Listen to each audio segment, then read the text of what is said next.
Paano nga ba natin mako-convert ang G-Credit into GCash?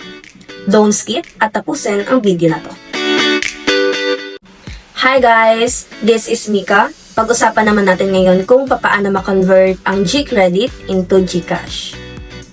But first, ano nga po ba ang G-Credit? Ang G-Credit ay loan offer ni GCash. Same po siya sa GCash. Paano po yung proseso? First, ang lagi ko pong sinasabi ay need muna ng requirements. Once po na masubmit sa akin yung requirements, ay tatawag ako para ma-process po natin. Yes po, always video call while process po ako para po sure na ako po yung kausap nyo at safe po.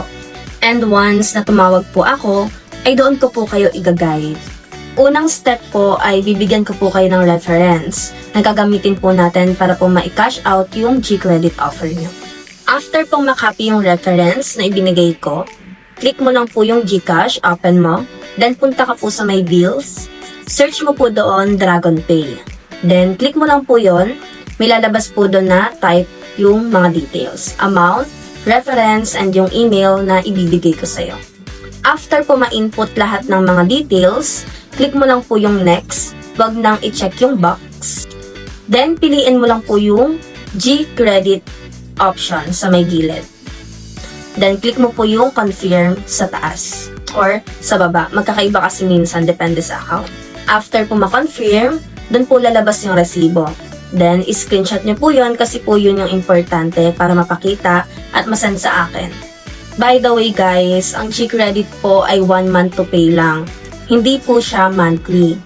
Para lang po to inform at hindi kayo mabigla. Kadalasang offer po kay G-Credit ay 1K. Minsan, nag-offer din po siya up to 50K.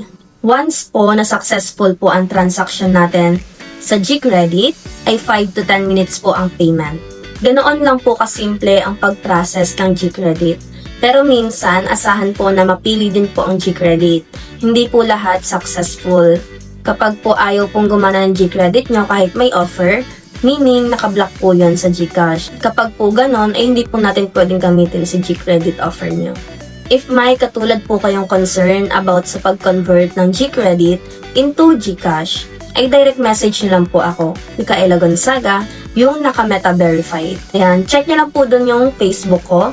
Nandoon po lahat ng proof of legitimacy natin nasa pin post. Galiin po natin laging mag-legit check at baka pumapunta pa tayo sa may poster or kaya sa may scammer.